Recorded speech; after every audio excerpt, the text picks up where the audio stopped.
اور وہ اپنے پیدا کیے ہیں بھائی، ریاستی اداروں کے اپنے پیدا کیے ہوئے ہیں، آج بھی ریاستی اداروں کے پالے ہوئے ہیں، ان کو جیسے ہی اشارہ ملتا ہے وہ بلو ایریا آ جاتے ہیں، جیسے ہی اشارہ ملتا ہے وہ سپریم کورٹ پہ چڑھ دوڑتے ہیں، وہ جیسے ہی کوئی اشارہ کرتا ہے وہ لاہور جا کے بیٹھ جاتے ہیں۔ تو یہ ان کے اپنے پالے ہوئے سارے لوگ ہیں۔ تو یہ ہمیں بہت کچھ مطلب نقصان تو اب وہ پاکستان کو جتنا کچھ ہو گیا یا جتنا کچھ جو ہمارے اثاثے ہیں وہ ہیں، اسی وجہ سے تو یہ دہشت گردی پھیل کے پتہ نہیں کہاں پہنچ گئی۔ ابھی سندھ میں جس ڈاکٹر کے بارے میں وہ پورا سندھ نکل آیا، اب عمر کوٹ میں احتجاج، تو کراچی میں احتجاج، تو ادھر ادھر سارا احتجاج، تو احتجاج ہی احتجاج ہو رہا ہے۔ اور وہ کہہ رہے ہیں کہ جس طریقے سے اس کو، اور یہ سندھ ہے، کمال ہے جس طریقے سے وہ احتجاج کر رہے ہیں، یعنی مذہبی جنونیوں کے خلاف۔ میں سمجھتا ہوں کہ وہ خود کہہ رہے ہیں کہ ہم ملاؤں کے خلاف کر رہے ہیں، ملا ازم کے خلاف کر رہے ہیں،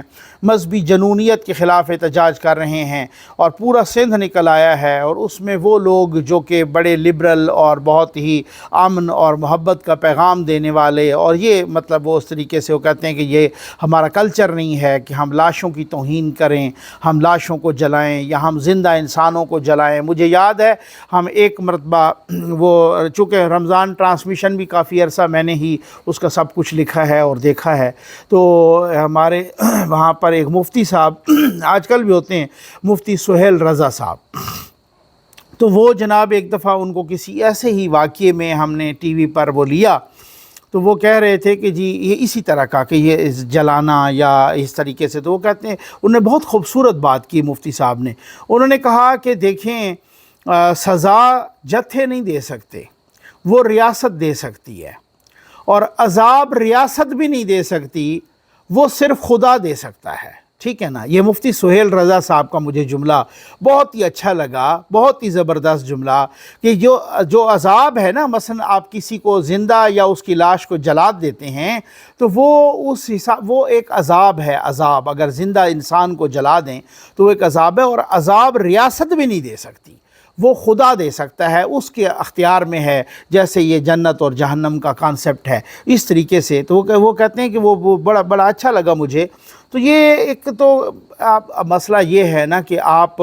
واقف بھی نہ ہوں، اسلام کی الف بے سے بھی نہ واقف ہوں، اور پھر بھی آپ جو ہے نا مطلب اسی طریقے سے وہ کرتے جائیں جہاں پر پتہ ہی کوئی نہ ہو کہ رسول مقبول صلی اللہ علیہ وآلہ وسلم کی تعلیمات کیا ہیں، یا صحابہ کرام نے رضوان اللہ علیہم اجمعین نے جو جہاد فرمایا، اس جہاد کے پراس اینڈ کانز کیا ہیں اس کا۔ میں کسی مورخ کا ایک بہت ہی خوبصورت واقعہ پڑھ رہا تھا، وہ کہتے ہیں کہ حضرت علی کرم اللہ وجہ الکریم جب ایک جنگ احد میں عامر بن عبد ود کو انہوں نے فنار کیا تو وہ چلے آئے، اور پھر اس کے بعد جو ہے نا جب وہ ان کو قتل کیا اور وہ جنگ ختم ہو گئی، خیر وہ چلے آئے، تو اس کی لاش پر، یہ بہت ہی کسی تاریخ کی میں نے بہت زبردست کسی کتاب میں پڑھا، بہت زبردست واقعہ ہے، مورخ لکھتا ہے، وہ کہتا ہے کہ اس کے بعد نا اس کی بہن آئی، بہن، ٹانگیں بھی اس کی کٹی ہوئی تھی وغیرہ، وہ والی وہ تو وہ آپ کو پتہ ہے، تو خیر اس کی لاش پڑی تھی تو اس کی لاش پڑی تو وہ پھر اس کی بہن آئی اسی کافر کی، تو آ کے دیکھتی ہے بھائی کی لاش کے ارد گرد اس نے چکر کاٹے، اور کہنے لگی کہ بھیا، اس کو مخاطب کر کے کہا اپنے بھائی کی لاش کو کہ بھیا، ایک جب دو آتے ہیں لڑنے کے لیے تو ظاہر ہے ایک مارا جاتا ہے دوسرا مر جاتا ہے، تو لیکن میں ایک بات کی گواہی مجھے نہیں پتا کہ آپ کو کس نے مارا ہے، لیکن میں ایک بات کی گواہی دیتی ہوں کہ آپ کا جو قاتل تھا وہ بڑا ہی کوئی عالی نسب تھا۔ اب آپ یہ اس واقعے کو، مورخ کے اس واقعے کو دیکھیے، وہ بڑا ہی کو عالی نسب تھا، اور پھر کہتی ہے کہ وہ جو ہے نا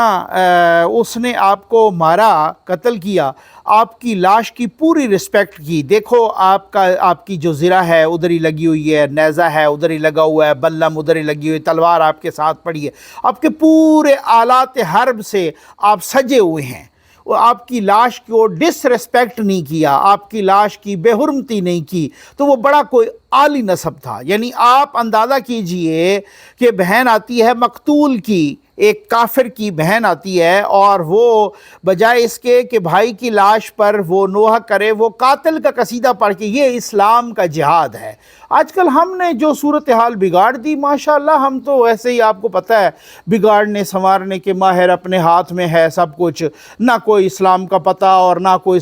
اسلام کی تعلیمات کا پتہ، جو بھی بندہ کو بتائے بھی صحیح تو تب بھی آپ اس کے گلے پڑ جائیں۔ تو پڑھیں بھائی گلے آپ، ریاست کو بھی اسی طریقے سے، اور مزہ آ رہا ہوگا ریاست کو۔ یہ وہی بلاول صاحب والی بات ہے کہ آپ کو تبدیلی پسند آئی اور آپ کو امپائر کی انگلی پسند آئی، تو ریاستی اداروں کو ایسے اثاثے پسند آئے اور ایسے اثاثوں کو ریاستی ادارے پسند آئے، تو ٹھیک ہے، مولانا صاحب مان گئے ہیں جناب ترمیم پر۔ کل مولانا صاحب کی میٹنگ ہوئی ہے اپنا ایک صحافیوں کے ساتھ، سینئر صحافیوں کے ساتھ ان کی میٹنگ، پھر اس کے بعد میں نے مولانا صاحب کے قریبی ذرائع سے بھی میں نے بات کی، آج میری بات ہوئی ہے بہت تفصیل کے ساتھ، اور پتہ چلا کہ مولانا صاحب نے کہا ہے کہ یہ جو آئینی ترمیم ہے، یہ جو کانسٹیٹیوشنل کورٹ والی، یہ جو عدالتی آئینی عدالت بنائی جا رہی ہے، اس پہ مولانا صاحب کو اعتراض نہیں ہے۔ سمجھ آ گئی آپ کو؟ اس پر مولانا صاحب کو کوئی اعتراض نہیں ہے۔ اچھا،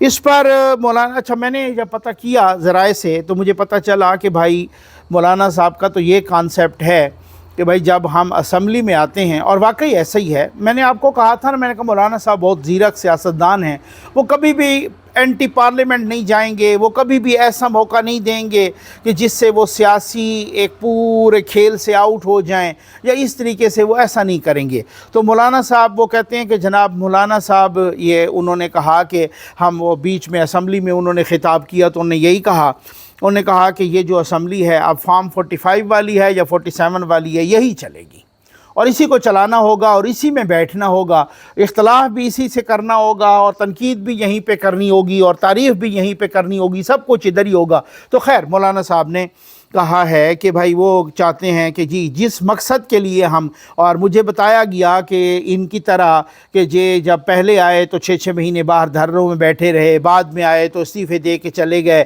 تو خیر اب اس کی طرح ایسے تو نہیں ہے کہ پھر عوام میں چلے جاتے ہیں۔ بھائی آپ مجھے یہ بتائیں کہ اسی اسمبلی سے استعفے دے کے چلے گئے، چند ماہ کے بعد الیکشن ہوئے، پھر وہ لڑنے پہنچ گئے، تو یہ تو مذاق ہی ہے نا کہ آپ کو جس مقصد کے لیے بھیجتے ہیں عوام اسمبلی کیوں بھیجتے ہوتے ہیں؟ لیجسلیشن کے لیے، قانون سازی کے لیے۔ تو مولانا صاحب کے قریبی ذرائع نے مجھے بتایا کہ بھئی قانون سازی تو کرنی پڑے گی، لیجسلیشن تو کرنی پڑے گی، ترمیم تو کرنی پڑے گی۔ اس کی وجہ یہ ہے کہ ہم ترمیموں کے لیے ہی منتخب ہوتے ہیں اور ہم ترمیموں کے لیے ہی الیکٹ ہوتے ہیں اور ہم لیجسلیشن کے لیے، قانون سازی کے لیے الیکٹ ہوتے ہیں۔ البتہ میرے جو خیالات تھے یا میرے جو اختلاف تھا وہ دور کر دیا جائے تو مجھے کوئی آبجیکشن نہیں ہے، اور مولانا صاحب کو آئینی عدالت پہ بھی کوئی اعتراض نہیں، مولانا صاحب کی ججوں کی روٹیشن پہ بھی کوئی اعتراض نہیں، مولانا صاحب کو ایون عمر بڑھانے پر بھی کوئی اعتراض نہیں۔ مولانا صاحب کو آج بھی اعتراض یہ ہے کہ بھائی ان کے ساتھ مسودہ تو شیئر کریں۔ وہ اب مولانا صاحب آج بھی یہی کہہ رہے ہیں کہ مجھے تو مسودہ نہیں شیئر کر رہے، اور یہ شاید یہ چاہ رہے ہیں کہ ایسے ہی جو ہے نا مطلب سب کچھ پاس ہو جائے، تو ایسا ناممکن ہے کیونکہ اس میں بہت ساری چیزیں ایسی ہیں، کچھ ملٹری کورٹس کے حوالے سے، کچھ آپ سارے سروسز چیفز کے بارے میں کچھ کرنا چاہ رہے ہیں، اور وہ آپ یہ کرنا چاہ رہے ہیں کہ آپ کو پتہ ہے کہ کیا کرنا چاہ رہے ہیں کہ سروسز چیف کو کسی بھی سٹیج پر وہ کچھ بھی کرتے رہیں، کسی بھی حوالے سے کوئی ٹرمینیٹ نہ کر سکے، بہت ساری باتیں ہیں، بہت ساری چیزیں ہیں۔ تو خیر مولانا صاحب بہت سارے حوالوں سے وہ مان گئے ہیں، اور وہ کہہ رہے ہیں کہ اب ظاہر بلاول صاحب ان کے ساتھ مسودہ شیئر کریں گے، اور ہم نے یہی سنا ہے کہ اکتوبر کے فرسٹ ویک میں ہی یہ اجلاس بلایا جا رہا ہے، پہلے 10 دنوں میں۔ اب دیکھتے ہیں کہ اس میں کیا ہوتا ہے، فردر بھی آپ کے ساتھ ہم شیئر کرتے رہیں گے انشاءاللہ۔ اور ساتھ ہی جو ہے نا بہت بڑی بات، بہت اچھی بات ہے کہ IMF نے $7 ارب کا بیل آؤٹ پیکیج منظور کر دیا ہے پاکستان کا، الحمدللہ۔ میں الحمدللہ اس لیے کہہ رہا ہوں، کچھ لوگ کہیں گے کہ جی قرض ہے تو آپ الحمدللہ کہہ رہے ہیں، بھائی اگر یہ قرض نہ ملتا تو آپ بہت کچھ نہیں ہونا تھا۔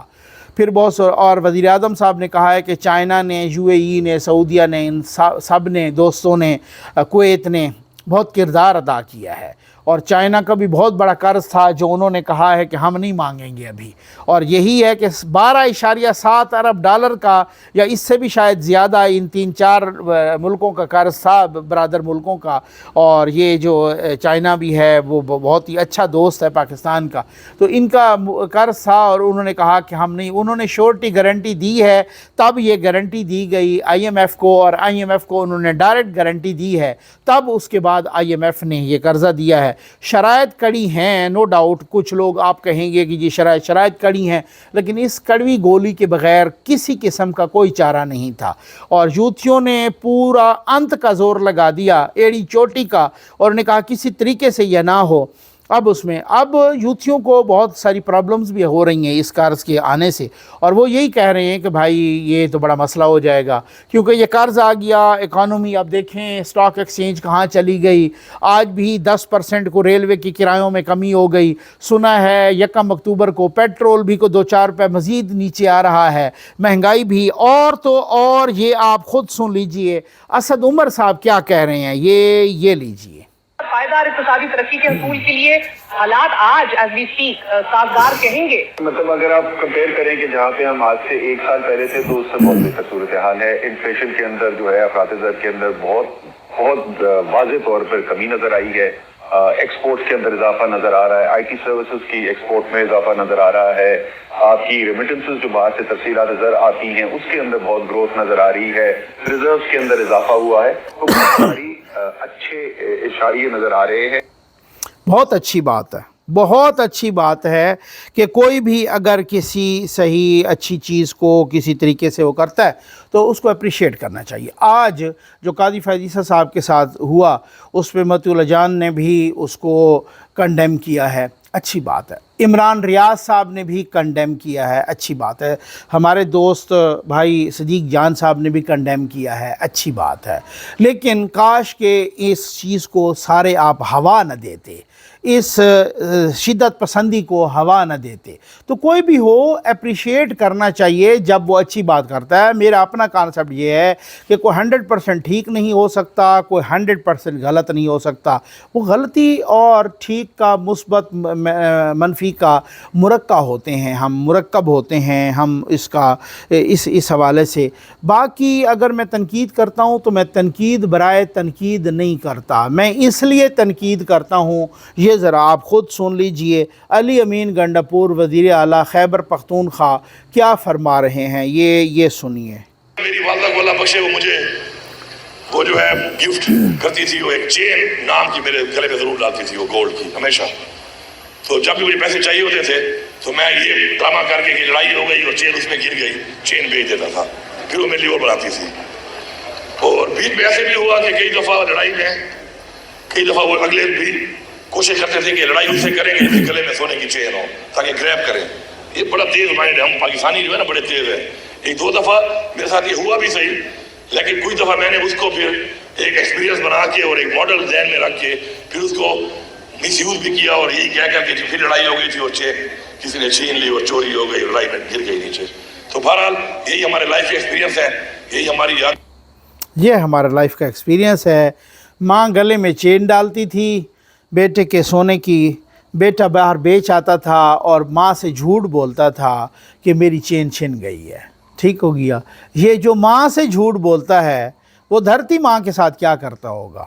اور آپ ایک پروگرام ہے کرن تھاپر نے کیا تھا کافی عرصہ، 2-3 پروگرام کیے عمران خان کے ساتھ، آپ وہ پروگرام دیکھیں، میں آپ کو ریکمینڈ کر رہا ہوں کہ آپ وہ پروگرام دیکھیں۔ سب سے پہلا کویسچن کرن تھاپر کرتا ہے وہ اس عمران خان صاحب سے کہ آپ جب باہر جا رہے تھے تو آپ کو اپنی ماں نے کہا